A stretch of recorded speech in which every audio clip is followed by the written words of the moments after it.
Hello everyone, welcome to Roma education. आज की इस वीडियो में हम अपना रैशनल फंक्शंस के लिए जो केस नंबर 3 है वो देखने वाले हैं। सो स्टार्ट करते हैं सीधा केस 3 से। गिवन है यहाँ पर when the denominator consist of irreducible quadratic factor.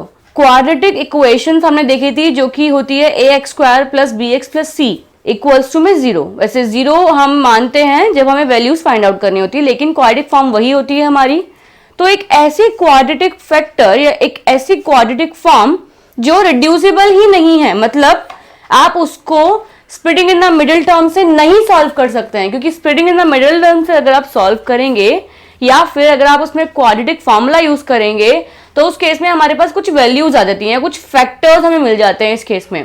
तो उसका मतलब होता है कि आप इसको दो पार्ट में लिख सकते हो, लेकिन ये एक ऐसी फॉर्म होगी डिनोमिनेटर में क्वाड्रेटिक फैक्टर्स की जो इररिड्यूसिबल है, जो रिड्यूस ही नहीं हो सकती, चाहे आप splitting in the middle term से अप्लाई करो या फिर आप किसी और तरीके से यूज करो। तो ऐसी फॉर्म के लिए अगर आपके पास डिनोमिनेटर में एक ऐसी फॉर्म आ गई क्वाड्रेटिक, एक ऐसा क्वाड्रेटिक फैक्टर आ गया जो रिड्यूसिबल ही नहीं है, तो उस केस में आपने कैसे पार्शियली कॉन्स्टेंट्स लेने हैं वो हम देखने वाले हैं। तो पहले हम क्या करेंगे, जो गिवन होता है उसको एज इट इज लिखते हैं एंड इक्वल्स टू में लेके आते हैं। अब यहाँ पर दो फैक्टर्स हैं, दो फैक्टर्स होने का मतलब है डिनोमिनेटर में कि हम दो कांस्टेंट यूज करने वाले हैं। तो दो कांस्टेंट हम यहाँ पर यूज करेंगे। मैंने पहला कांस्टेंट ले लिया a और दूसरा लिया है b। अब यहाँ पर अगर आप देखोगे तो पहले लीनियर फैक्टर्स हुआ करते थे, तो उस केस में जो मेरा पहला फैक्टर है दैट इज x+1 एंड ये जो क्वाड्रेटिक फैक्टर है, इस क्वाड्रेटिक फैक्टर्स के लिए आपके पास दो वैल्यू आएगी। क्वाड्रेटिक होने का मतलब क्या होता है, पावर 2 है, पावर 2 है तो मेरे पास कितने फैक्टर्स आएंगे, टू फैक्टर्स आएंगे। तो टू फैक्टर्स के लिए आपने टू कांस्टेंट्स यूज करने हैं, सिर्फ स्पेसिफिक इस क्वाड्रेटिक फैक्टर के लिए। तो इस केस में दो फैक्टर्स आप यूज करेंगे जो कि होगा bx प्लस c, और वो क्वाड्रेटिक फैक्टर्स आपने कैसे लिखना है, bx प्लस में c। पहले वाले के साथ मल्टीप्लाई कर लेंगे x, दूसरे वाले को एज इज लिख लेंगे। तो इस तरीके से हमें कांस्टेंट लेने हैं। पहले वाले को नीचे लिख लेंगे डिनोमिनेटर में x+1, दूसरे वाला होगा bx प्लस c बाय में, और ये पूरा क्वाड्रेटिक फैक्टर। यहाँ पर मैंने ब्रैकेट नहीं यूज किया है तो हम इसे यहाँ पे ब्रैकेट अप्लाई कर लेती हूँ। अब इसके बाद हमें क्या करना है, तो कॉन्स्टेंट्स लिखने के बाद अब हम फाइनल डिनोमिनेटर को कैंसिल करके लिख लेंगे ऊपर जो वैल्यूज हमें मिलेंगी क्या है, इन दोनों के मल्टीपल में हमें ये दोनों पूरा मिलेगा, तो यहाँ पर ये मल्टीप्लाई होगा। और इसके लिए मैं इसे एक पूरा टर्म मान रही हूँ कि मेरे पास ये पूरी एक क्वाड्रेटिक फैक्टर है जिसके साथ क्या मल्टीप्लाई होगा, x+1। तो x+1 मैंने यहाँ पर मल्टीप्लाई करके लिख लिया है। अब आपने इसको फर्दर सॉल्व करना है। कैसे, मैं यहाँ पर मान रही हूँ कि मैं इसको 0 बना सकती हूँ, तो इसको मैं 0 बना लूंगी तो मेरा b और c क्या हो जाएगा, 0 हो जाएगा, क्योंकि ये मल्टीप्लाई हो रहा है। क्योंकि -1 मैंने यहाँ पुट किया तो -1 प्लस हो जाए 1 हो जाएगा 0, 0 से मल्टीप्लाई हो गया इस फैक्टर की, तो मुझे 0 मिलेगा। ओवरऑल मेरे पास वैल्यू सॉल्व करने के किसकी आ जाएगी, सिर्फ एक ही वैल्यू। तो ऐसे ही मैं पुट करके x की जगह पर -1 पुट कर रही हूँ, तो इस केस में सॉल्व करके मुझे वैल्यू क्या मिली, एक ही वैल्यू -1। अब मैंने यहाँ पर सॉल्व कर लिया, इसे सॉल्व करके मुझे मिला -1। ये वैल्यूज मैं आपको सॉल्यूशन नहीं बता रही हूँ इस केस में। अगर आप देखेंगे तो यहाँ पर -1 रखेंगे तो ये स्क्वायर के साथ है, तो इस केस में ये पॉजिटिव का ही रहेगा, और बाकी के वैल्यू सॉल्व करके मुझे ये मिला। तो ऐसे आपने सॉल्व करके इसको फटाफट से लिख लेना है। अगले के लिए मतलब a की वैल्यू तो आ गई, b और c की वैल्यू निकालनी है। तो b और c की वैल्यू निकालने के लिए हम क्या करेंगे, सबसे पहले क्या a और b में कुछ कॉमन पार्ट है, नहीं है, ऐसा कुछ तो हम यहाँ पे नहीं अप्लाई कर सकते क्योंकि दोनों ये साथ में है एंड ये अलग है। इसके लिए तो वैल्यू आ गई इसको 0 करने पर, लेकिन हम इसको 0 नहीं कर सकते क्योंकि तब ये भी 0 हो जाएगा। तो इस केस में मैं क्या करूंगी, पहले मैं इसको सॉल्व कर लेती हूँ साथ में, एक ही मल्टीप्लाई इससे, इसकी मल्टीप्लाई इससे, इसकी मल्टीप्लाई उससे।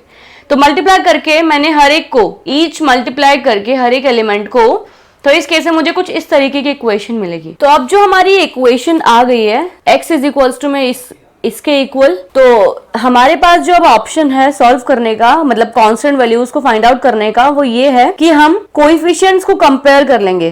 लेकिन उससे पहले अगर आप देखेंगे तो मैंने x² वाली टर्म्स को साथ में लिख लिया है, x वाली टर्म्स को साथ में लिख लिया है, x कॉमन लेके एंड x² कॉमन करके, एंड साथ में जो कांस्टेंट पार्ट था जैसे कि a और c उसे एक साथ कर लिया है। ये इसलिए किया है ताकि जो लेफ्ट हैंड साइड में हमारे पास वेरिएबल है उसके कॉरेस्पॉन्डिंग जो कोएफिशिएंट वैल्यू है उनको इक्वेट करके हम वैल्यूज फाइंड आउट कर सके। अगर आप देखेंगे यहाँ पे x का कोएफिशिएंट यहाँ पे क्या है, 1 है, तो यहाँ पर कोएफिशिएंट क्या होगा इसके x वाले वेरिएबल के a प्लस बी प्लस सी।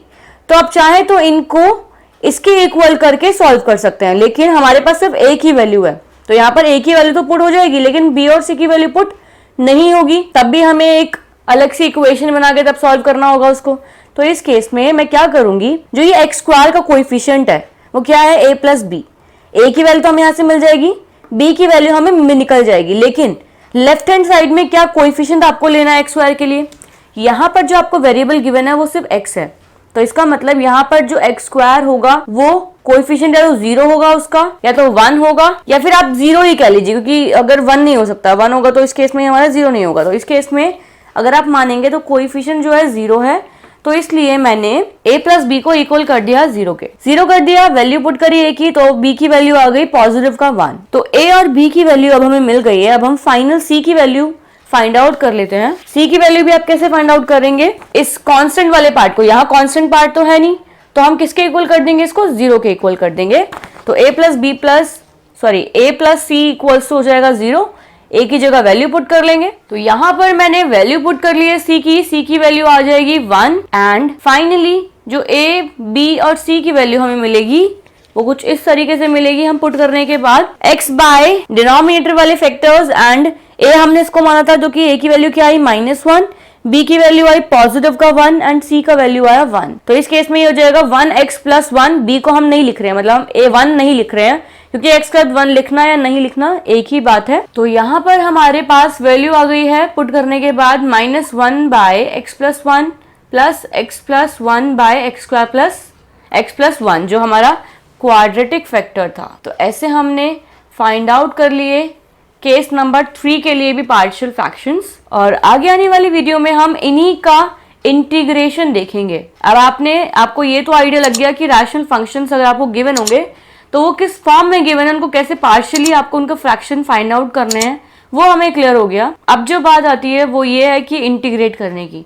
तो इंटीग्रेट कैसे करना है इन फंक्शंस को, वो हम अपनी नेक्स्ट वीडियो में देखेंगे। Thank you. अगर आपको हमारी वीडियोस पसंद आई है तो लाइक करें, हमारी आगे आने वाली वीडियोस में अपडेट रहने के लिए सब्सक्राइब करें, और दोस्तों अगर आपके कुछ सजेशंस हैं तो हमें कमेंट करें। Thank you.